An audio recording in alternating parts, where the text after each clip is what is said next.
PS3 or the PC version they were playing, or was it 360? I don't I would be did we even surprised if see? it wasn't the PC version. Probably, yeah. I'm still excited for this game. Don't get me wrong, but as I was watching it and as they were showing the co-op, which I do think will be fun as hell. I mean, Joe, you and I should fucking play it because Done. it'll be fun. I'm sure we'll love it, but I really do think that playing it co-op will lose an element of what made the first two games what they were, and that was that sense of isolation. And like without that anymore, we'll still have the thrills. It'll still be really action packed and all that, but I don't think we're gonna get the shit scared out of us like we did in the first iteration, if not both. So that's my concern. That's where I disagree. I mean, because you've said before that Dead Space 2 definitely scaled back on the tension a little bit. Sure. It was more action, and But you were from still the Dead isolated. Space, yeah, but from the Dead Space gameplay or Dead Space 3 gameplay, it looks like it's definitely more action oriented.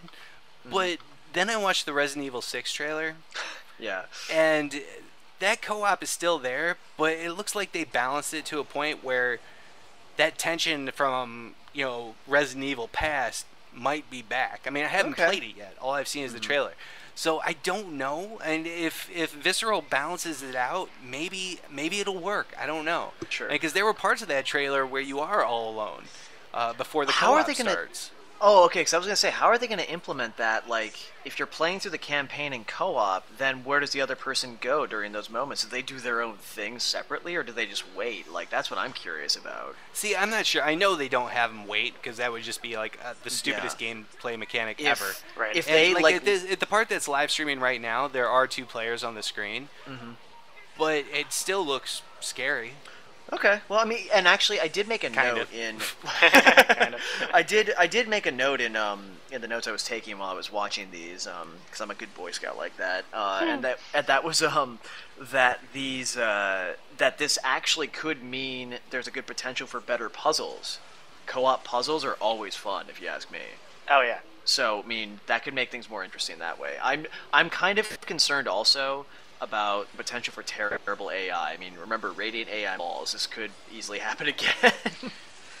Yeah, it's from what I was reading about what kind of the behind the scenes and kind of what they're going through in this game. Like it sounded like the co-op's going to be very interesting story based wise if you're just playing it as like a solo campaign, because you're apparently not going to get along with that guy. That guy's apparently going to be a dick, and it's going to be he's going to be like the hard grizzled war veteran who doesn't give a shit about Isaac and his search for whatever girl he's trying to find right now.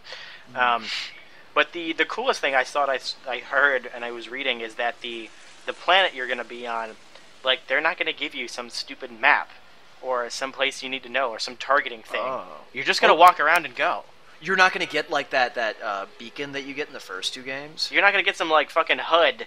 It's like some display that gives you a map of anything. You're just going to be on a planet and you're going to walk around and wander and see what happens. I'm excited about that. That's scary. That's like that actually is very hardcore survival horror-esque. Right. the way it sounds That's to me. exactly what I'm thinking. It reminds me of like the first Silent Hill, where you're just in a Yes. foggy town that you can't see, and you just walk. Yeah, I'm down. I didn't know that. I'm down with that though.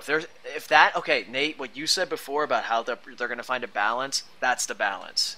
If that's what they're Well, doing. see, that better be the fucking balance, because Yeah. that could go real wrong. Yes. I mean, if you have players lost in a wasteland with no way, that's going to piss some people off if that's the case. I hope this world is a little bit more linear than Joe's describing it, because that sounds like people could just go out and run around and get the fuck lost, which would make Yeah. me angry. Which would make Yeah. it scary, though. Well, yeah, Yeah. but there would have to be a lot of content in that world, and this game looks like it's jam-packed with goodness already. To add an open world aspect to it, that seems like a lot. I mean, and that would be a big departure from what Dead Space was to begin with. It's true. Did we get on a side note? Did we get a release date of this at the conference? Because I didn't see it. I'm thinking, wasn't it spring 2013? Something like that? Probably. Everything's coming. That's the new fall. Oh, or no, maybe it was October. This October, really? Yeah, maybe it was. No. You know what? Well- I was not paying attention to release dates all day. I wasn't because either, really. everything gets pushed. At this point, they could say it's coming out tomorrow, and I wouldn't believe February it. 2013. Nice. February okay. 2013. Okay, so there we go. All right. Okay. But yeah, Dead Space 3 looked great, and then what really surprised me, and really took some of the thunder away from Call of Duty, and I was shocked by this, was Medal of Honor Warfighter. It looked really, really fucking good. 10 times better than that original piece of shit, that the original reboot they put out. No, it looked interesting. I mean, honestly, like as opposed to the 11-minute trailer I saw, that was like a jam-packed minute 45 of blowing shit up hardcore. It didn't look like an awful game, and that's nice from a first-person shooter set in a war setting like that. It's I was surprised that I didn't find myself hating it. Yeah, I mean, there was nothing. There was nothing there that stood out as something new that we haven't seen in any other FPS ever. But it's rocking Frostbite 2 pretty hard. Mm-hmm. It looks fantastic. It's definitely, you're in control the whole time. It doesn't look like there's moments where the developer is taking that control away from you to give you a cool event. Right. At least definitely not as much as Black Ops 2, which I appreciated. I thought that was great. But otherwise, yeah, it looked pretty decent. The part where they call down the artillery on that building to kill that one sniper. Yes. And then the building just crumbles away. Yeah. That was so quintessentially American. I loved it. I have problems with Ubisoft and their ideas on America. It wasn't that later, though. We'll get to that later. Yeah, we're gonna see it. Fucks. Oh, it started. No. Right. We have a couple more to talk about. Yeah. I want to hear what Nate thinks.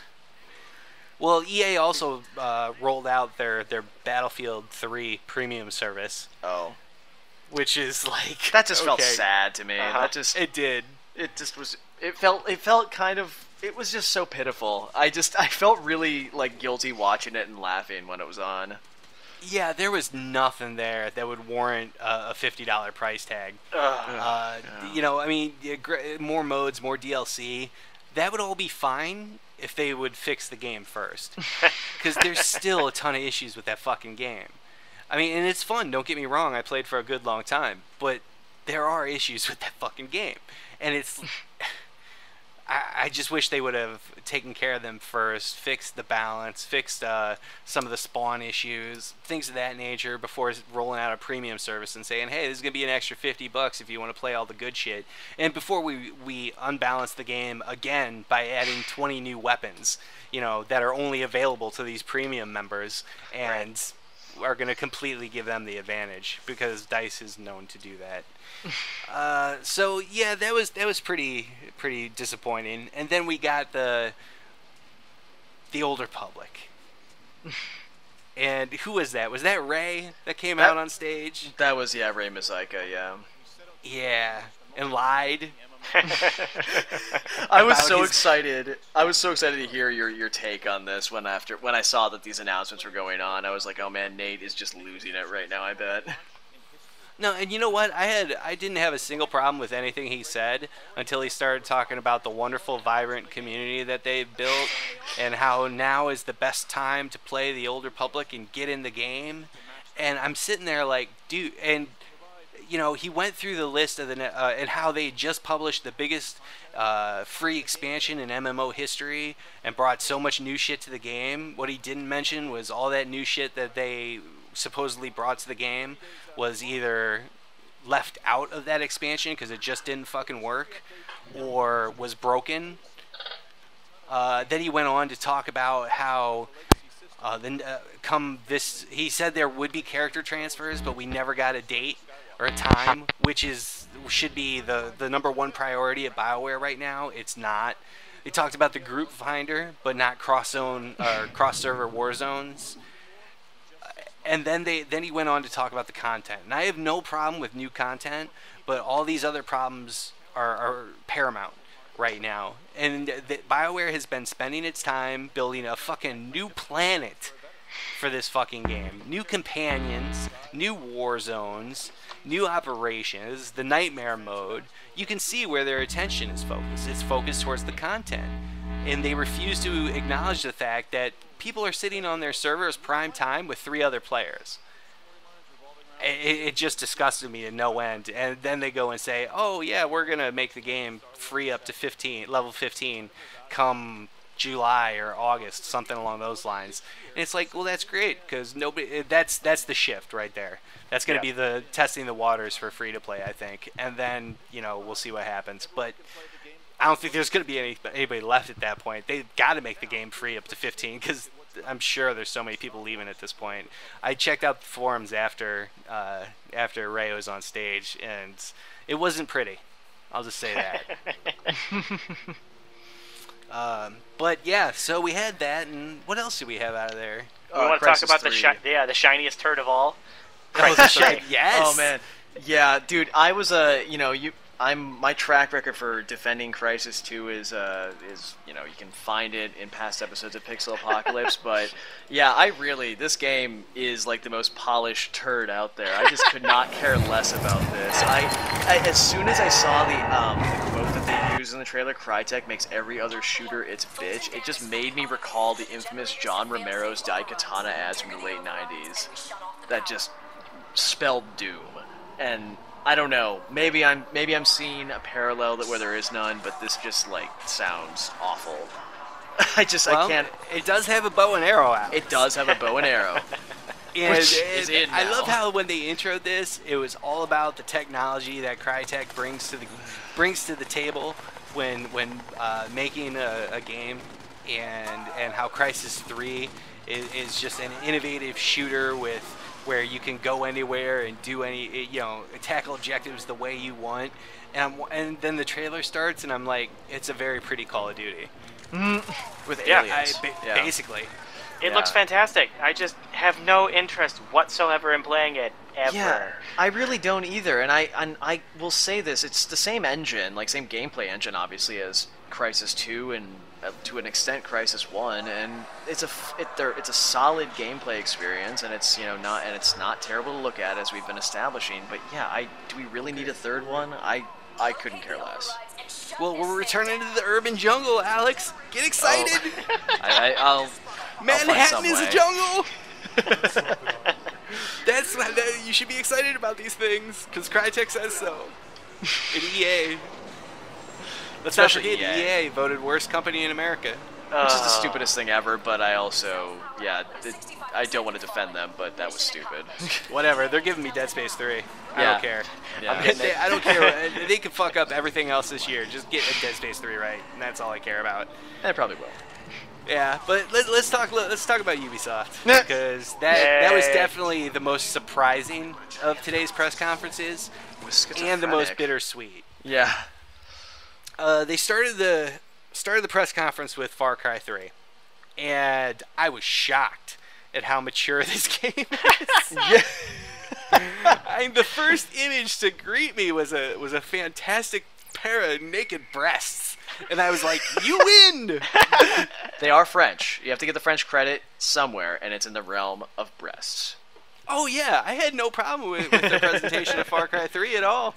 I was like, I love the French. I'll eat the French fries and drink the French wine and play the French games because it has the breasts. But no, Far Cry 3, that was a very mature trailer. Take out the maturity of the naked boobs, it was a very, very mature trailer. Tons of dark language and sex in front of the natives, and I was just like, wow. And then you get into the actual gameplay of it, and the shooting mechanics look really good, and the environments look amazing. I don't want to say that it's Crysis level graphics, but it's Crysis level graphics. No, it's very pretty. It's not Crysis level graphics, but it's very pretty. And it seems like there's just, I don't know, I think I might get disturbed playing this game. See, that's what I was saying earlier. Like I don't want to lump this in with first-person shooters because it looks like some drug and sex-infested gun fest that I just want to play. It's not. It doesn't even feel like a first-person shooter to me because I should have such an aversion to those. This just draws me right in. I just go, yeah, you got me. What else? What else do you want to throw at me? I'll shoot it. It's cool. Let's do it. Tiger in a cage? Yeah, he's a weapon. Throw That's some fine. tigers in there, motherfucker. Yeah, that was the best. Yes.